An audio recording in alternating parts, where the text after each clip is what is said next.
செலவுகள் அப்படிங்கிறது கொஞ்சம் அதிகரிச்சுக்கிட்டு தான் போகுது அப்படின்னு சொல்லலாம். ஸோ இருந்தாலும் பார்த்தீங்கன்னா அதை வந்து கூடியமான வரைக்கும் நீங்கள் கண்ட்ரோல் பண்ணி ஒரு சுப செலவாக அல்லது கொஞ்சம் ஒரு 10 ரூபா செலவாகுதா அதில் வந்து 2 ரூபா மிச்சம் பண்ணலாம் அப்படிங்கிற மாதிரி ஒரு சிந்தனைகள் உங்களுக்கு வரக்கூடிய வாய்ப்புகள் இருக்குது. உங்களுடைய குழந்தைகளின் வளர்ச்சியில் பெரிதும் அக்கறை எடுத்துக்கொள்ளக்கூடிய ஒரு அமைப்பு தான் விருச்சிகம் ராசிக்காரர்களை பொறுத்த வரைக்கும். ஏன்னா கேது பகவான் 11ஆம் இடத்துல நல்ல ஒரு ஞானம் உங்களுக்கு கிடைக்க போகுது.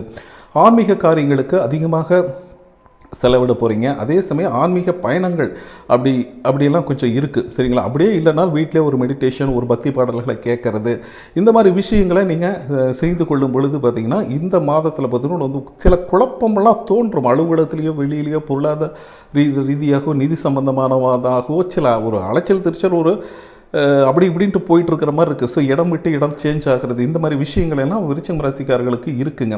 ஸோ ஆன்மீகத்தோடு நீங்கள் கொஞ்சம் உங்களுடைய மைண்டு